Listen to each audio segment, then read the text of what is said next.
तथा रस अंत तक कायम रहता है, बरकरार रहता है कि अब क्या होगा, अब क्या होगा। यो उत्सुकता, यो उत्तेजना जो एक नए विषय है। ऐसे विषय पर मैंने तो अभी तक पंजाबी में, हिंदी में, इंग्लिश में या किसी भी और भाषा में मैंने ऐसी कहानी नहीं पढ़ी।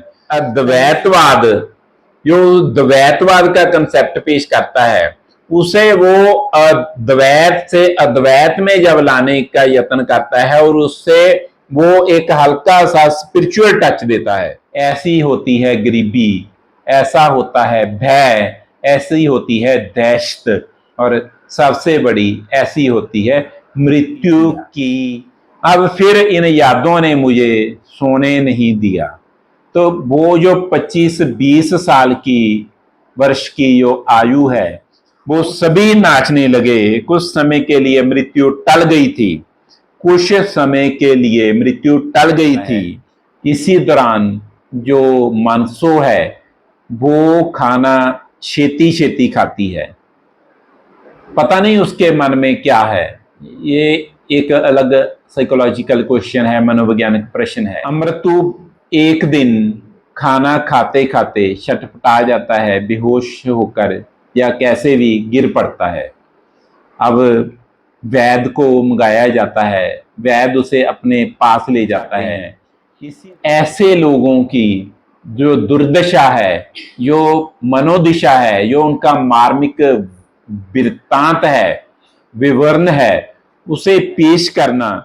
और कोई भी खाना आपके लिए जहर हो सकता है और कोई भी क्षण आपके लिए आखिरी क्षण हो सकता है। आप इमेजिन करिए, कल्पना कीजिए कि आपने खाना है और इस खाने में जहर हो सकती है। यदि खाते हैं खाना तो उनके दिमाग पर मृत्यु छाई हुई है, तो उन ऐसे में उनको खाना कभी स्वाद नहीं लगा, उनको खाने का स्वाद कभी पता ही नहीं लगा कि मीठा। नमस्कार दोस्तों, कुछ कहानियां, कुछ कथाएं ऐसी होती हैं, कुछ अफसाने ऐसे होते हैं जो हम पढ़ते तो एक बार हैं जिंदगी में, मगर याद हमें बार बार आते हैं।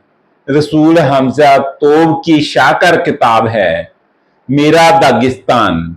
ये किताब कहानियों की किताब है, ये कहानियों के साथ साथ एक शायरी की किताब है, लोक कथाओं की किताब है, ये किताब नसर की वार्तक की किताब है, ये किताब एक लोक धारा को समर्पित किताब है। इस किताब में नाटकी रंग भी हैं और इस किताब में एक जगह रसूल हमजा तोब लिखता है कि हमें शायरी एक बार जिंदगी में लिखनी होती है, पढ़ी बार बार जाती है। तलवार हमेशा हमें जिंदगी भर उठानी पड़ती है, हथियार जिंदगी भर उठाने पड़ते हैं। इनका इस्तेमाल जो है वो जिंदगी में कभी कभार, कभी एक बार होता है, कभी होता ही नहीं है। तो मगर ये कहानी जो है, जो जिसकी हम बात कर रहे हैं, ये मैंने तो एक बार पढ़ी है, मगर ये एक यादगारी कहानी है। अभी पढ़कर हटा हूं और मुझे यकीन है कि ये कहानी मैं जिंदगी भर नहीं भूलूंगा। इस कहानी के बारे मुझे डॉक्टर हरीश शर्मा ने बताया था, मुझे डॉक्टर भूपिंदर सिंह बेदी ने बताया था कि ये एक ऐसी कहानी है जो तुम पढ़ोगे भूल नहीं सकोगे, कभी भूल नहीं पाओगे। जगदीप दुबे एक डोगरी कथाकार हैं और उनकी कहानी नाम चाखे। चाखे का मतलब क्या है? टेस्टर, वो लोग जो राजे का खाना जो है, वो राजे के खाने से पहले उसे टेस्ट करते हैं, उसे चख कर देखते हैं। किस पर्पज के लिए, किस मनोरथ के लिए? वो इसलिए चखते हैं, ये पता लगाने के लिए चखते हैं कि किसी ने इस खाने में, इस भोजन में जहर तो नहीं मिला दिया। मतलब राजे की जान बच जाए और उस पर जो मृत्यु का अगर कोई साया है तो उस साये के साथ लिपट कर ये चाखे अपनी जिंदगी कुर्बान कर दें, अपनी मृत्यु को प्राप्त हों। ऐसी मार्मिक कहानी डोगरी कथा में जगदीप दुबे लिखते हैं। एक नया विषय है। ऐसे विषय पर मैंने तो अभी तक पंजाबी में, हिंदी में, इंग्लिश में या किसी भी और भाषा में मैंने ऐसी कहानी नहीं पढ़ी। पहले हम कहानी के विषय के बारे में बात करते हैं, फिर इसकी टेक्निक के बारे में बात करेंगे, फिर कहानी के कुछ अंश हम पढ़ेंगे। कहानी एक चाखे जो होते हैं उनके जीवन का एक विवरण पेश करती है। कहानी उनकी मनोदिशा को समझने, उसे हमारे सामने पेश करने का यत्न करती है और इसमें बहुत हद तक सफल होती है। मुझे तो सफल लगी, बिकॉज हम यदि कहानी को पढ़ते हैं तो हम उसकी एक जो चाखा है, जो इसमें औरत है जिसका नाम जो मनसू है और उसका एक साथी है अमृतू, तो उनके दिल पर, उनके दिमाग पर, उनके मन पर जो बीत रहा है उससे हम पल पल उन्हें पल पल मरता हम देखते हैं, पल पल जीते हुए देखते हैं। और चाखे वो व्यक्ति होते हैं और चाखे जो होते हैं वो 20 साल से 25 साल की उम्र के दौरान ये कार्य करते हैं, ये जिम्मेवारी निभाते हैं। कहानी पूरी डर, भय, सहम एवं दहशत से, मृत्यु से भरी हुई है। हमें हरेक अगला वाक्य पढ़ते समय हमें खुद डर लगने लगता है कि मृत्यु आई और अब आई। ये परेशानी जो है वो पाठक को बांधे रखती है, पाठक को निरंतर परेशान करती है। महसूस हम ये भी करते हैं कि अगर हम इतने परेशान हैं तो हम पाठक इतना परेशान है तो वो व्यक्ति, जो किरदार हैं जिन पर ये बीतता है, उन पर क्या होता होगा। उनकी मनोदिशा को हम पूरी तरह समझते हैं तो हम पूरी तरह झिझोड़े जाते हैं। तन, मन, बुद्धि एवं डर, इनमें एक जंग, निरंतर जंग हो रही है, निरंतर युद्ध चल रहा है। जोसेफ कैम्बल ने एक जगह अपनी किताब में लिखा था, जिसका शीर्षक जो था 1000 फिश या फिर हीरो था। उस किताब में लिखा था कि दुनिया में कुछ एक कहानियां होती हैं, कुछ कहानियां रोमांटिक कहानियां होती हैं, मगर अगर चाखे कहानी को हम पढ़ते हैं तो हमें लगता है कि इसका विषय बिल्कुल नया है, मगर इसमें भी रोमांटिक टच जो है लेखक ने दी है। मगर उसका कारण क्या है, अध्ययन का विषय है, क्योंकि कभी ये लगता है कि उस विषय के और उस जो घटना है या वो जो एक दोनों का आपस में आकर्षण है, उसे पेश करने का कारण क्या है। पहले तो ये है कि उसे कहानी को रोमांटिक रुख देना होगा। इसका ये कारण भी हो सकता है कि कहानी में हल्का सा अतिरिक्त तनाव लाना होगा, क्योंकि इस कहानी में अदरवाइज तो तनाव ही तनाव है। जो संकट है वो पात्रों के दिमाग, दिलो दिमाग पर, उनके मन पर, उनके तन पर निरंतर लटकता रहता है। एक जो मृत्यु की जो तलवार है वो निरंतर लटकती रहती है उनके दिल दिमाग पर। मगर फिर भी इसके अलावा भी क्या कुछ है, तो वो हल्का सा जो रोमांटिक टच जो लेखक ने, जगदीप दुबे ने, कथाकार ने, डोगरी कथाकार ने दिया है। यदि लोगों पर ऐसे मृत्यु के भय मंडरा रहा है, मौत के साए में यदि लोग जी रहे हैं, तो वो एक अगर समूह हो, जैसे इसमें जो चाखे हैं उनकी गिनती 7 या 8 है, तो वो लोग कैसे आपस में बातचीत करते हैं, उनका एक दूसरे के प्रति कैसा व्यवहार होता है, उसे समझने का भी जगदीप दुबे ने इस कहानी में यत्न किया है, उसे बाखूबी पेश भी किया है। इसके साथ साथ कैसे शरीर के रसायनों पर इंसान की जो सोच है उसका क्या असर होता है, उसे भी समझने तथा समझाने का, उसे पेश करने का यत्न किया है।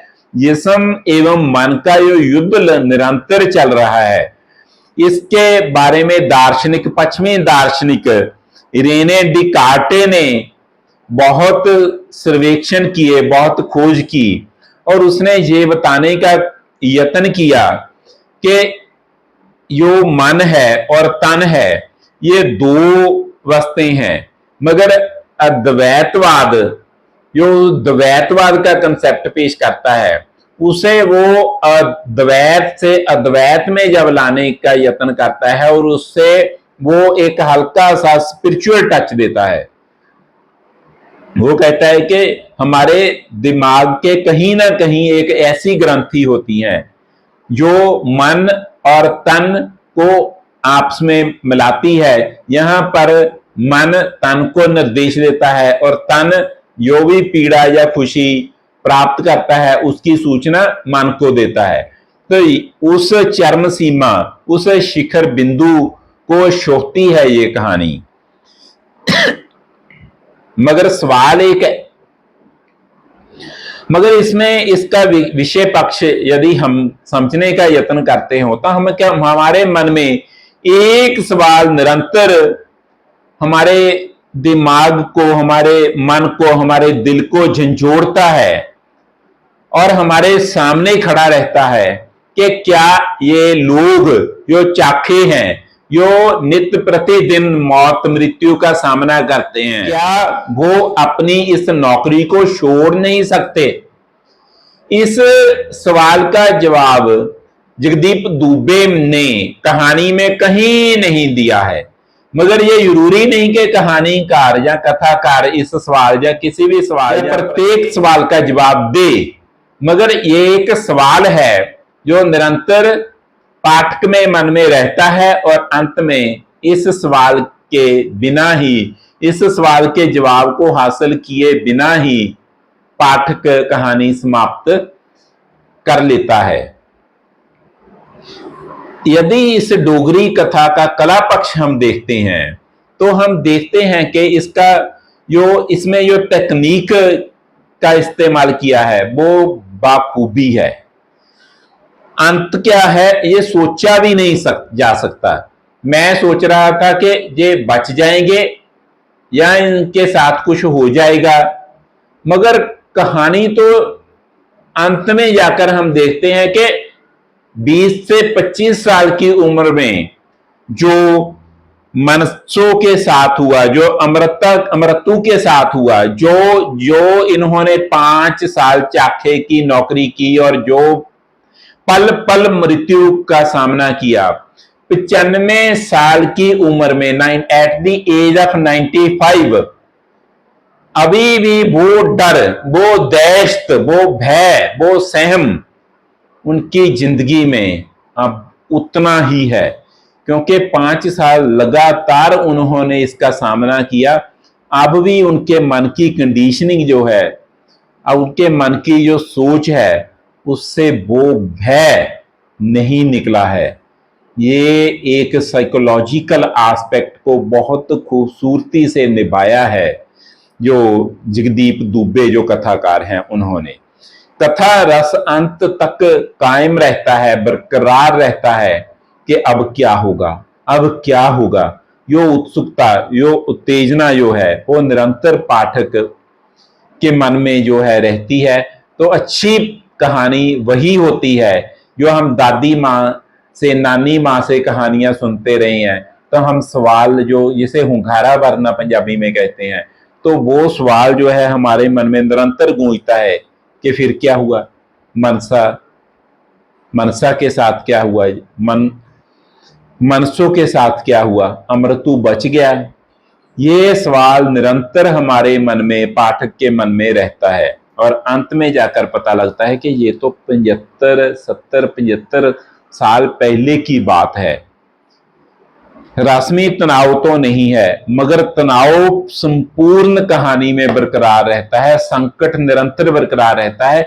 उससे बड़ा संकट पैदा करने के लिए रोमांटिक टच थोड़ी सी जरा सी दी गई है कहानी में, मगर उनका जीवन ही संकट है। रोमांस का तड़का है या यही टेंशन है। अगर सब संपूर्ण कहानी एक टेंशन पर खड़ी है तो एक और टेंशन जो है वो रोमांस की टेंशन है, वो तनाव है कि वो उनका जो रोमांस है क्या वो सफल हुआ, क्या वो विवाह में तब्दील हुआ या नहीं तब्दील हुआ। जो समूचा जो वृत्तांत है, वार्तालाप हैं, वो बहुत ही स्वाभाविक हैं और कहानी की जो आवश्यकता है उसके अनुसार हैं।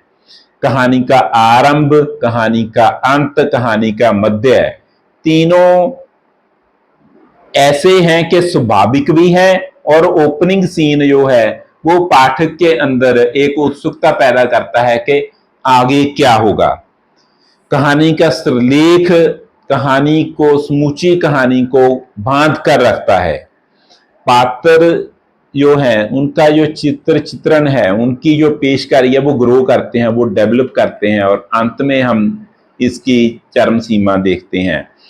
प्लॉट जो है गोंद जिसे कहते हैं पूरी तरह कसा हुआ है और वृत्तांत अनूठा वृत्तांत है, बिकॉज ऐसी कहानी हम बहुत कम ऐसी कहानी पढ़ते हैं। अब इस कहानी को यदि हम देखते हैं तो इसका जो शुरुआत है, दोपहर होते ही घड़ियाल ने एक जोरदार टनकोरा बजा तो उसमें टन की आवाज के साथ ही कांपी और पीड़ भरी सांसा की आवाज कुछ देर तक आती रही जिसे कोई ना सुन सकता। अब आवाज जो है उसे कोई नहीं सुन सकता, धीमी ऐसी है, वो भी नहीं जो घड़ियाल पर अक्सर लकड़ी का हथौड़ा मारता था, पर ये आवाज मनुष्यों के दिल, दिमाग और जिस्म को झंझोड़ कर बुलाती। वो सूरज की पहली किरण को आखिरी किरण समझने लगती। अब पहली किरण को आखिरी किरण क्यों समझना है? कहानी का तनाव यहीं से शुरू हो जाता है और अब पाठक के मन में ये सवाल है कि ये क्या हुआ, पहली किरण आखिरी किरण क्यों है। तो आगे ज्यों ज्यों हम कहानी में आगे बढ़ते हैं ये सवाल जो है वो और संघना होता है और घना होता है। सा का आना, सांस का आना, उसको मृत्यु का आना महसूस हुआ था और सांस का बाहर निकलना जिंदगी के मुश्किल पल लगते। अब रसोईया उसे बुलाता है, रसोईया कहता है रोज ही तुझे बुलाना पड़ता है, अपने आप क्यों नहीं आती। तो वो क्या कहती है, मनसो क्या कहती है, रसोईया जी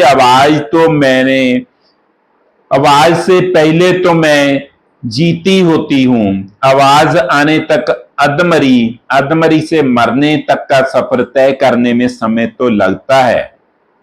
अब ऐसे डायलॉग अगर इस कहानी को एक नाटक या एक फिल्म का रूप दिया जाए और आपके सामने मंच पर एक अदाकार ऐसे बोल रहा हुए, यदि ऐसे मंच पर एक अदाकार बोलता आपको दिखाई दे, सुनाई दे, तो देखिए आप क्या महसूस करेंगे। चाखे की नौकरी उस मुजरम जैसे होती है जैसे फांसी देने के लिए रोज ले जाते, फांसी तक पहुंचते ही उसको रोज ही मोड़ कर ले आते, वापस ले आते, उसको कुछ मोहलत और मिल जाती, वैसे वो हर रोज फांसी चढ़ता है, सूली चढ़ता है। अब चाखे कौन हैं? राजे की जान बचाने के लिए जो रोज सूली चढ़ते हैं, क्या उनके बारे में राजे को पता है? ये सवाल, ऐसा सवाल चाखों के मन में आता है, मनसो अमृतु के मन में आता है। दिमाग में मृत्यु का डर। अब देखो, अमृतु और मनसो के विचार त्रेल की ठंडक और सीला सीला एहसास होता, मगर दिमाग पर मृत्यु का डर शाही चूस बनकर उन्हें सुखाता रहता। अब राजे की खुराक जो है, उसका जो भोजन है, उसमें पकवान ही होते हैं, अच्छे बेस्ट पकवान। ऐसे पकवान खाने वाले चाखे यदि खाते हैं खाना, तो उनके दिमाग पर मृत्यु छाई हुई है, तो उन ऐसे में उनको खाना कभी स्वाद नहीं लगा। उनको खाने का स्वाद कभी पता ही नहीं लगा कि मीठा है, फीका है, कड़वा है या खट्टा है, पता ही नहीं लगा। लग भी कैसे सकता है? आप इमेजिन करिए, कल्पना कीजिए कि आपने खाना खाना है और इस खाने में जहर हो सकती है, मगर फिर भी आपको खाना है, और खाने के बाद आपको कुछ पल तुरना है, टहलना है, और फिर आपके जो रसोइये हैं, जो कुक हैं, वे निरंतर आपकी तरफ देख रहे हैं कि आप जीते हैं या धीरे धीरे आप मृत्यु को प्राप्त होते हैं। तो ऐसा आपके साथ रोज होता है, दिन में 3 बार होता है, और कोई भी खाना आपके लिए जहर हो सकता है, और कोई भी क्षण आपके लिए आखिरी क्षण हो सकता है।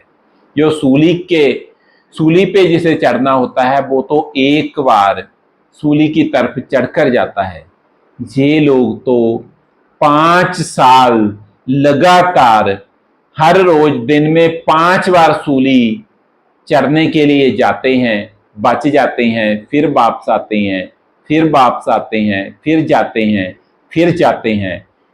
ऐसे लोगों की जो दुर्दशा है, जो मनोदिशा है, जो उनका मार्मिक वृत्तांत है, विवरण है, उसे पेश करना जगदीप दुबे एक डोगरी कथाकार के हिस्से में आया है। रसोईया जी, एक बात बताओ, क्या कभी राजे ने विचार की होगी कि कौन उनके लिए रोज अपनी सूली पर चढ़ता है, अपने आप को टंगता है? राजा जीता रहे, इसलिए हम रोज मरते हैं। रसोईया जरा सा मुस्कुराता है और बोलता है, कमजोर और गरीब मनुष्यों का जीवन भी कोई जीवन होता है, वैसे तो वे जीते ही कब हैं? जीने के लिए ही, जीने की सजा ही तो भुगतते हैं। अब देखो, यहां पर जो रसोईया है वो कहता है, सोचता हूं कई मैं तुम्हारा हत्यारा ना बन जाऊं।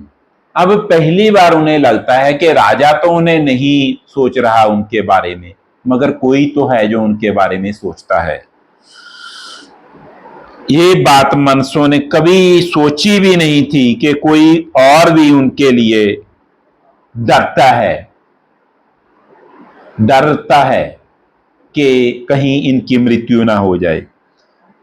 चाहे उनके मरने पर किसी को सोग नहीं होगा, किसी पर इसका कोई दोष नहीं आएगा, मगर फिर भी रसोईया डरता है,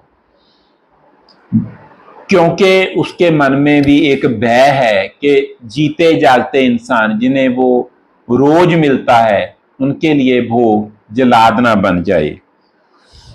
राजा को ये पता नहीं कि उनके स्थान पर कौन मरता है। चाखे ने तो राजे को कभी देखा भी नहीं। अब कहानी अंत क्या होता है? अमृतु एक दिन खाना खाते खाते छटपटा जाता है, बेहोश होकर या कैसे भी गिर पड़ता है। अब वैद्य को मंगाया जाता है, वैद्य उसे अपने पास ले जाता है। इसी दौरान जो मनसो है वो खाना छेती छेती खाती है, पता नहीं उसके मन में क्या है। ये एक अलग साइकोलॉजिकल क्वेश्चन है, मनोवैज्ञानिक प्रश्न है। अब सभी को डर है कि जैसे अमृत्यु को हुआ उसी तरह उनको होगा या नहीं होगा, उस भय में निरंतर वो जी रहे हैं। फिर वैद्य आता है और वैद्य आकर कहता है सब ठीक है, अमृतु को कुछ नहीं हुआ। दरअसल उसको धक्का सा लगा, खाने में कुछ नहीं था। वैद्य जी कहकर चले गए। चाखे महसूस कर रहे थे कि मृत्यु उनके दरवाजे पर दस्तक देकर चली गई। उन्हों के मुंह से खुशी की चीख ऐसी निकली जैसे आधी रात को सूर्य उदय हो गया हो। वो सभी नाचने लगे। कुछ समय के लिए मृत्यु टल गई थी। कुछ समय के लिए मृत्यु टल गई थी। एक पासे अमृत्यु आता था, एक पासे एक तरफ अमृत्यु आ रहा था। सभी उसको चुंबड़ जाते हैं, मगर उसकी नजर मनसो की तरफ है और मनसो ने उसकी तरफ देखा, आंखें नीची कर ली। तभी मस्जिद की तरफ से सवेर की अजान की आवाज आई। 90 वर्षों की मनसो ने अपने कमजोर शरीर के खंडर में मशाल जलाई एवं उठकर मंजे पर बैठ गई। हे राम, आज फिर इन यादों ने मुझे सोने नहीं दिया। अब फिर इन यादों ने मुझे सोने नहीं दिया। तो वो जो 25-20 साल की वर्ष की जो आयु है, उस समय उन्होंने अपने तन पर, अपने मन पर जो हंडाया, वो 65 से 70 साल बाद भी यही है। ऐसी होती है गरीबी, ऐसा होता है भय, ऐसी होती है दहशत, और सबसे बड़ी ऐसी होती है मृत्यु की दहशत। तो दोस्तों, ये है कहानी चाखे। लिखतुम किसने लिखी है? जगदीप दुबे, डोगरी कथाकार। तो दोस्तों, आपको आज की वीडियो कैसे लगी जरूर बतलाना। वीडियो आपने अंत तक देखी, आपका बहुत बहुत शुक्रिया। चैनल सब्सक्राइब कर सकते हैं, बिल्कुल मुफ्त है। नमस्कार।